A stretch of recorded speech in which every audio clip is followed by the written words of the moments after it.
I haven't been this excited about a new PF topic in about 7 years. So if you haven't heard, as of about 4 hours ago, probably a bit longer by the time I actually post this, the new topic for January 2026 in public forum debate has been decided, and it has been voted to be resolved. The People's Republic of China should substantially reduce its international extraction of natural resources. And guys, I am so excited about this topic. I think the ground is just so broad on both sides. Like the pro is intuitive, right? There's so many scenarios in the pro. You could go for like Mozambique militant groups, or you could go for like environmental destruction or local communities, indigenous groups, like labor harms, etc. There's so many different scenarios. Plus, there are like geopolitical scenarios.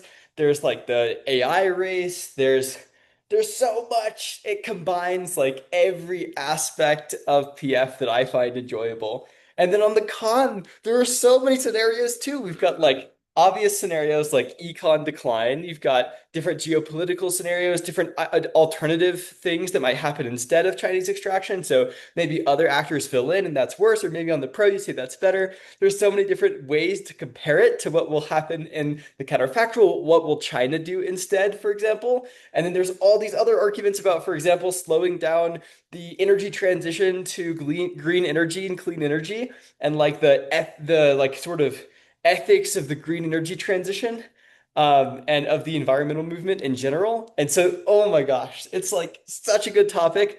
There's going to be so much research into all these different scenarios across the whole planet because China's influence, especially in natural resource extraction, is so vast. It spreads across the whole planet.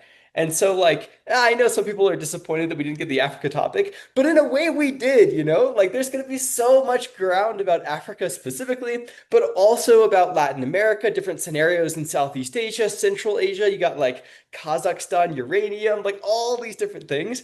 And I am so excited to research it all. So I've actually started a little bit already, a little bit preemptively, because I kind of knew this topic was coming. I had a feeling. So I've made this document that is a work in progress. This is day two of working on this document, but boy, oh boy, have I learned a lot already. So the front page of this document has a series of maps that show kind of China's natural resource influence and trade and investment influence across the rest of the world, with like a bit of a list of different countries that it's very active in, specifically for extraction of natural resources. But the document is broken into maybe like three different parts. So this part is all about the different regions, the different countries that China is involved in. And for each region, I have a sub tab that goes through like a summary of China's involvement in extracting natural resources in that region with a resource breakdown, like which countries does it primarily get which resources from, and then just a bunch of different articles on every single country that it's involved in. So you can go speed up some of your research, just like scroll through here a bit, get some inspiration for different arguments and stuff. I think you'll find a ton in here. So there's like 14 pages on Latin America already. This is the lithium triangle, by the way, very good to know about.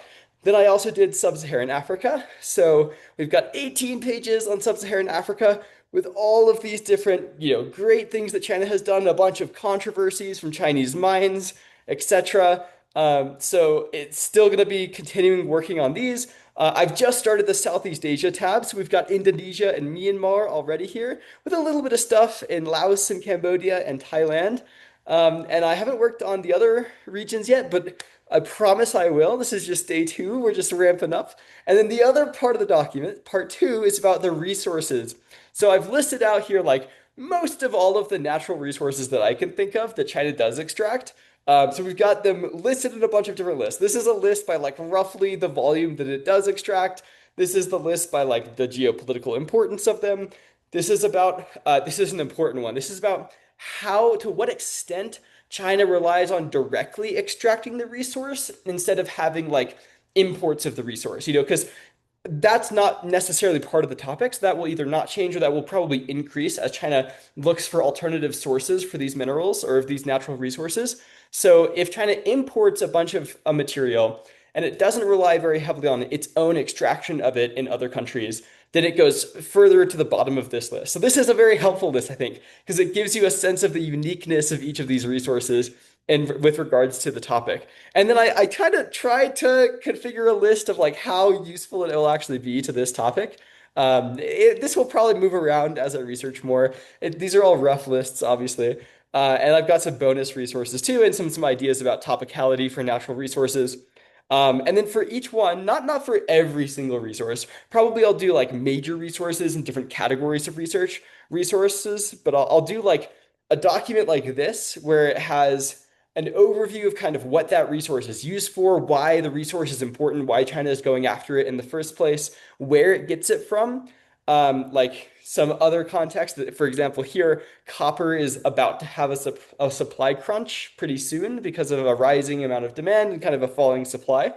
And then like getting into the nitty gritty, right? So these are like specifics, like the five biggest copper mines that China owns and extracts copper from, for instance, plus like some different ideas about the mining process and the refinement process and how it might damage the environment and all the different things. I want to get every detail, right? I want to make sure that we're having like educated debates on this topic because I really think out of all of the topics of this year, for sure, and most of the topics of the past few years, I think this is a topic where knowing the details, knowing examples of different arguments, for example, and knowing how China's whole natural resource extraction project internationally actually is and what it's all about, that's going to get you so much further. And it will really change, I think, a lot of the link arguments that are made on this topic.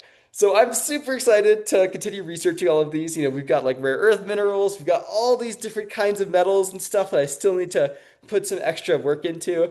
And then finally, we've got some general notes on a bunch of different articles about like the state of China's international extraction, and other background resources, like a definition of natural resources from Britannica.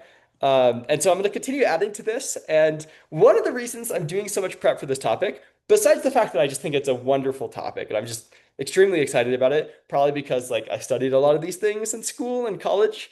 But the other reason is because I am cranking down to I've finished all my law school applications, so I'm about to put my nose to the grindstone to really pump out some good prep.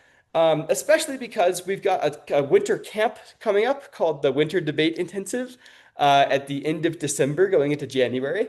So if you want to come, like, talk about this topic with me, get excited about it, and learn a little bit more about debate, then consider signing up for that camp as well. But yeah, I will be publishing a series of videos, certainly about this topic, about all the arguments I can think of on the pro and the con, a bunch of different like specific details. Maybe I'll publish different videos on like different regions and like how China actually is extracting natural resources from them. I'll publish videos maybe on like counterfactual scenarios, like what might happen instead. But yeah, suffice to say, this is a wonderful topic. And I hope you join me on this journey to learning more about every single part of the topic that we can. All right, see you next video.